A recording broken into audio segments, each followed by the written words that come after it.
What's going on? Welcome to Tech with Sean. Today we're taking a look at Dell's G7 15-inch gaming laptop. Okay, let's start with a quick rundown of the pros and cons of this system. On the pros, we have a really nice build quality. It has a metal finish, it's nice and thin. We have a 4K OLED screen, it's really vivid, it goes up to 400 nits, so it's nice and bright. We have a 6-core 10750H. We have the 2070 Max-Q with 8 GB of VRAM. Really nice keyboard, big trackpad. Even the speakers are pretty decent for this, caliber of laptop. They're not the loudest by default, but if you go into the Alienware software, you can set a custom EQ and bump all the levels up, and that's going to increase the volume across the board. It does also have several glaring cons though for a gaming laptop. First and foremost is the CPU thermals. Now, this is only an 80-watt GPU on the 2070, so the GPU thermals are actually really fine. But the CPU, I think it's because it's such a thin chassis, and so the cooling solution has to be, like a thin heat sink in there. But at default settings, it goes way up over 90. I was playing stuff, it was going up to like 96, 98 degrees, and then throttling the CPU down below 3 gigahertz, and it's really just borderline unacceptable performance for a gaming laptop.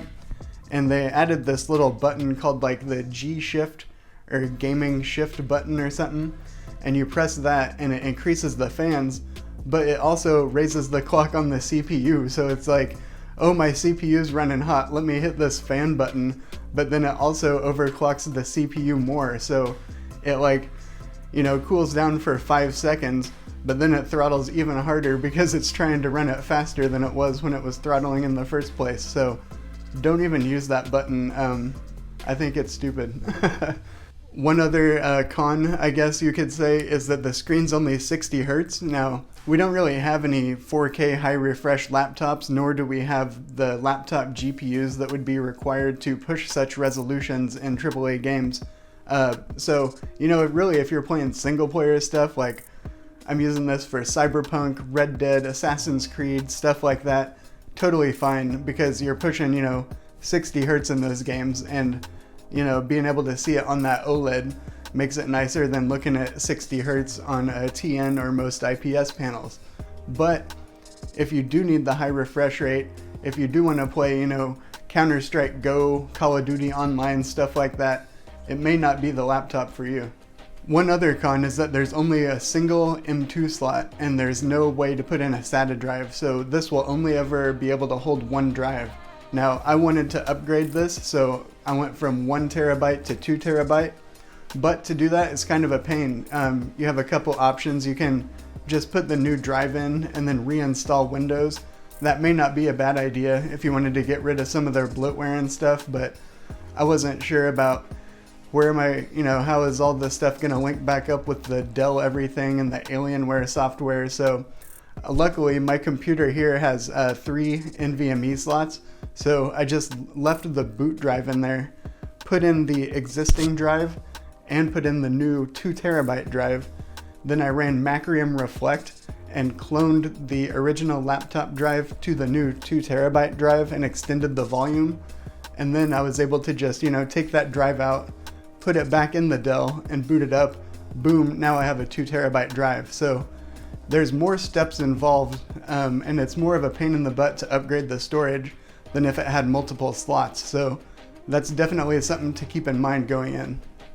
Now, luckily, using some software, I'm able to bring those CPU temperatures down a little bit and keep the performance more in line. So I use the app called Quick CPU. You may have seen me use it in some videos before.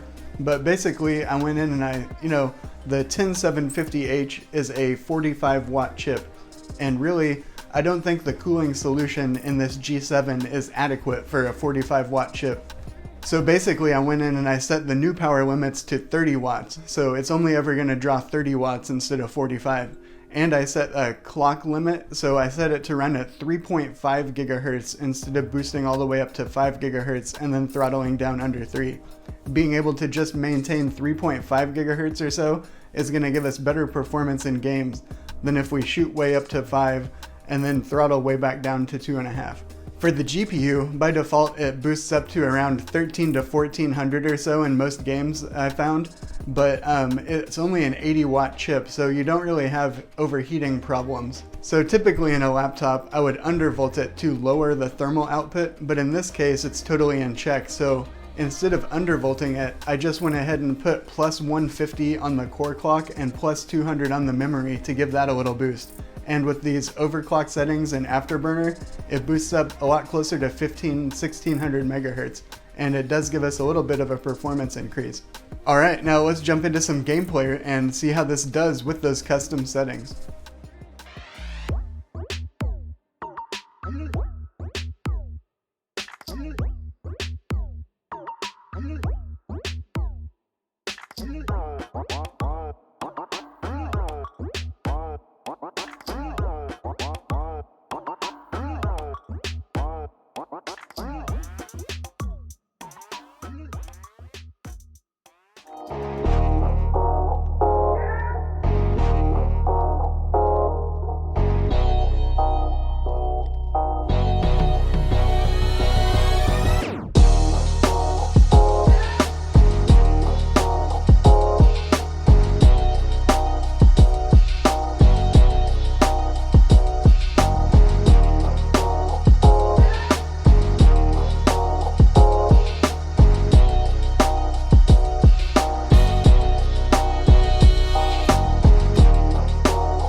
Okay, well that was a look at the DELL G7. It is a pretty decent unit. It has some critical flaws, especially for, competitive gaming use cases, which is kind of sad because it's marketed as a competitive gaming laptop.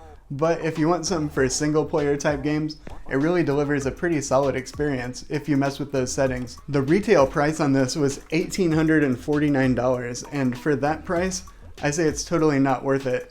That's almost as much as the OLED Razer Blade, and when I reviewed that had much better thermal performance, and I would totally pick the Razer Blade over this. But this is also getting marked down now, and for instance, this unit was available at Best Buy for under $1,100 open box. So for under $1,100, getting the 2070, the OLED, the metal build, maybe you can excuse some of those issues, and maybe for the games you play, being able to run that CPU at 3.5 gigahertz is going to be enough for your games. And in that case, this may not be a bad pickup because it is pretty solid. It does give a good experience. as long as you don't need that additional CPU headroom. So it's a mixed bag is the final answer. I hope you liked this video. I hope it was helpful or entertaining at least. Make sure to give us a like and subscribe, and I'll see you in the next video.